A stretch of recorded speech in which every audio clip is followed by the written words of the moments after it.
This is my response to several allegations made against me. This is patently false and completely untrue. Not only did I not assault Orion, I never had any contact with him in any way, shape, or form. I would pay a lot of money to see these people's reactions now that Kwite made his response video. Innocent until proven otherwise is something that I deeply believe in. It should be common sense, but for some people it's not. Some people think you should trust the victim always, no questions asked. I'm not saying don't listen to the victims. I'm saying listen to them and wait for the other side. I'm not saying to mock them, make fun of them. Respectfully listen. Don't go out of your way and unsubscribe. Don't go out of your way and call them the R word and the P word and all the other words you can think of, because we only got 50% of the story and people were running with it. People were saying this is proof the Kwite is a horrible person. He's a disgusting freak who needs to be banned, fired, and all of this, thrown in jail. I don't care if people get mad. It's always innocent until proven otherwise. So Kwite responded to this situation Saturday, and I wanted to take my time to make this video, really analyze it. I don't think this is something that can be covered in a 5 to 8 minute video. So I highly recommend you get your hot Cheetos. And let's take a look at this response. Let's break it down. Let's go in depth. Let's get our hands dirty. Orion claims I assaulted him in the backseat of his car outside of the Cinemark XD Theater in Orlando.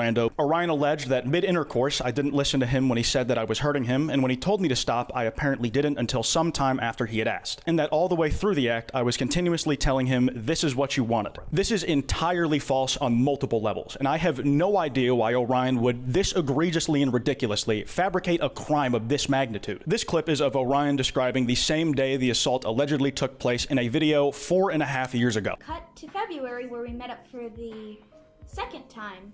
And I remember it was February because we went to see Black Panther. It was fun, and I distinctly remember him getting out of my car, but stopping midway and saying, just remember, I really care about you. He still cares about me. Orion completely lied about everything, and on top of that, lied about being in danger 4 years ago, 4 or 5 years ago when she made that video. No problems, right? Kwite was sweet, no problems, but it only becomes a problem once Kwite starts backing away from it. It took me about 5 minutes to realize Orion is insane. The deeper we look into this, the more crazy Orion gets. If you really feel like Kwite raped you 4 or 5 years ago, what would you? Number one, make a video about it. Number two, stay in connection with him. If not, try to keep in touch. If he was truly a horrible person who did unspeakable things, why would you continue engaging with him? Why would you continue seeking him? You made a video sharing your positive experience. 4 years ago, he had no problem with how things went down and seemed to have a good time. This to me doesn't sound like someone who was raped and sexually assaulted. Why continue to engage and call him over the years? This is just one of Orion's many lies, and I hope all the people who were jumping to conclusions that he was 1000% guilty feel stupid. Every single thing I have been accused of, not just from this set of allegations, but the one Orion tried to spread in that video from 2018, have never once been substantiated by any solid evidence other than testimony. The only thing ever backing any accusations Orion made against me was a person saying that something happened, oftentimes while contradicting other things they said when giving separate testimonies. Currently, outside of proving that me and Orion did know each other, did meet up in person, and discussed sexual intimacy over text at some point, none of which is proof of anything malicious, Orion has failed to prove anything he claims I have done. Despite my hesitance, I did kiss Orion once.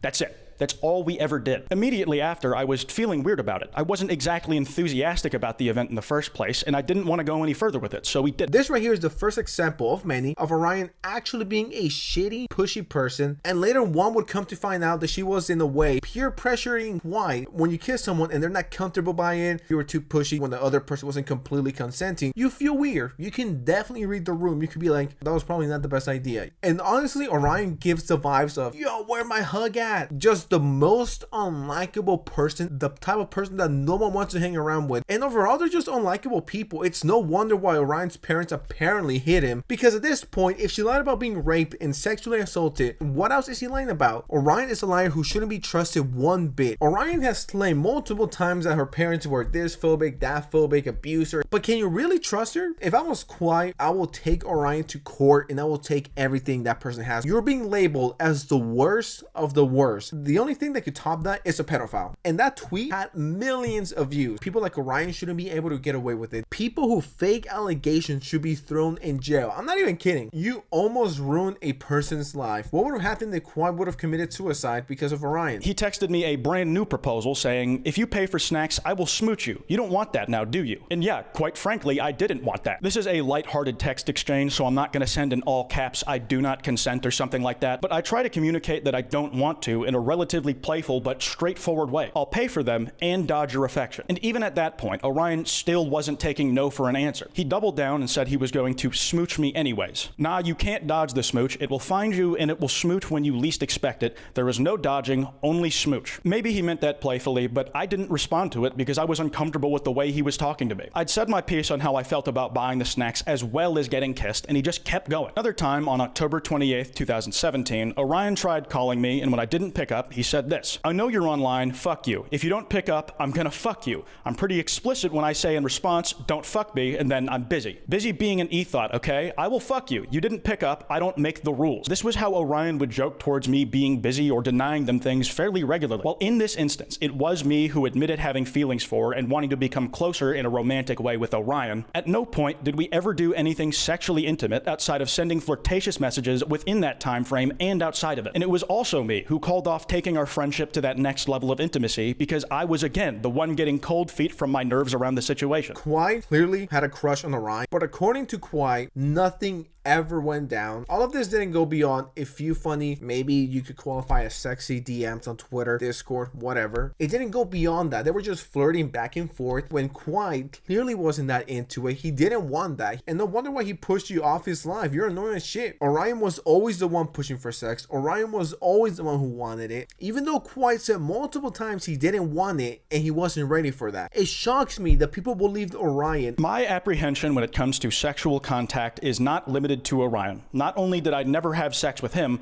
I have never had sex with anyone. Even as of recording this video, I am still a virgin. It has been a long-running insecurity of mine, and it's something I have had casual discussions with my friends about nearly a year and a half after Orion claimed I had raped him. Part of this anxiety stems from me having also been sexually assaulted in the past, both before the time Orion alleges I assaulted them and after. Once by a coworker over twice my age when I was 17 and working an awful fast food job, and the other was in a club when I was 19 by someone who thought I was more into them than I was, but didn't bother to check before putting their hands on me. Pain is not meant to be compared, but I do know what it's like to have your agency taken from you and to feel helpless to do anything about it. Being told over and over again I did the worst version of that to somebody else when I know what it feels like from experience has been soul crushing. And this right here is the part that really pissed me off. He just told almost 2 million people he's a virgin, which there's nothing wrong with that. And on top of that, he admitted to being sexually assaulted 2 times. At this point of the video, I was completely on Kwite's team. I can't imagine how it must feel to be sexually assaulted. And I just want you guys to picture this for a second. Imagine you're a victim of being sexually assaulted 2 times. It's something that has stopped you from going all the way from previous partners. You're insecure about it. And on top of that, imagine someone accuses you falsely of something so disgusting as rape. To stop and think for a second, do you know how fucking sick and disgusting this sounds? You were a victim and then you get accused of doing that to someone else. That is so fucked up. Orion is legitimately a monster. And it's that one of the reasons I gave to Orion for ending the friendship formally was that he was codependent towards me. I know he vouches for this because he mentioned it in that old video. He proceeded to berate me and call me all kinds of really bad names and to call me disgusting and too codependent. But that's just not what Orion was doing. On February 2nd in 2018, before we met up that month, there was a conversation me and Orion had that I feel encapsulated the nature of our friendship and how Orion viewed me over the course of it. We had a short text exchange where I said I was busy prepping for a podcast I was about to stream and that I had a video to edit afterwards, so I didn't really have the free time to hang. I let Orion know I was busy and I got back to it. A few hours later, I'm wrapped up with the podcast and Orion hits me with, "Hey, can I ask you something?" Apparently the thing that brought this on was that when Orion listened to the podcast that day, the conversation I had with the guest sounded too good. Essentially, I had gotten along with them so well that it made Orion scared I wouldn't be his friend anymore. I was already worried Orion was in a bad spot, so when he asked a question of self-doubt like this, even if I did feel the way he fears, I was scared of what would happen if I said it and felt guilty for even considering. I had been ghosting Orion more often over months, but this started well before any of my major success on YouTube,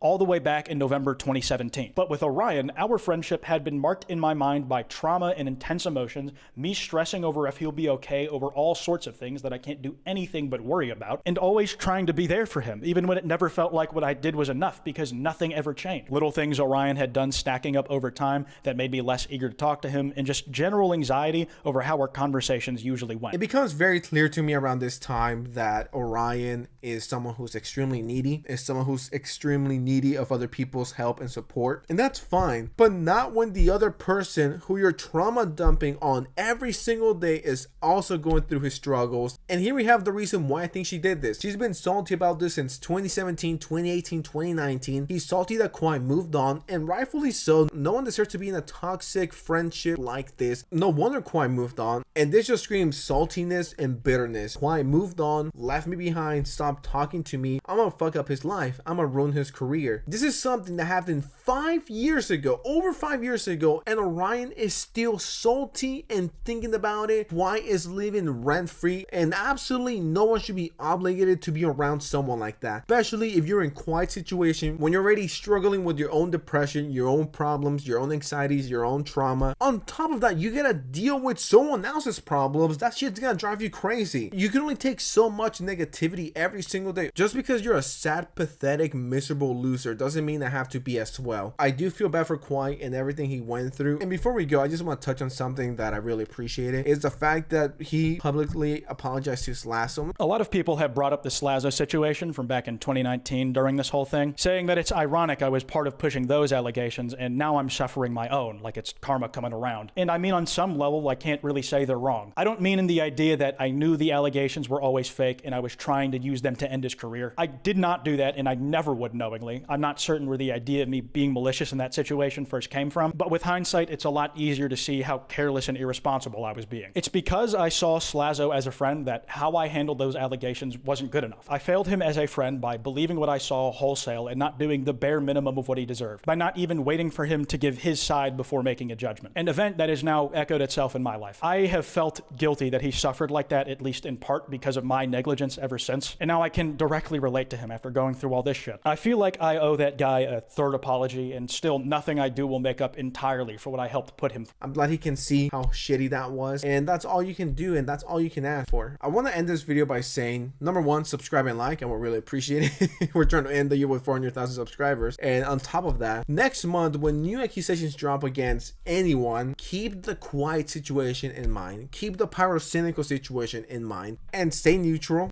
Don't always believe them. Don't go unsubscribing, leaving hate, calling them a rapist, because then you look like a fucking clown. So thank you very much for watching. Appreciate you. And there's always two sides to a story. With that said, thank you so much for watching. Appreciate you guys. Love you. And I'll see you soon. Peace.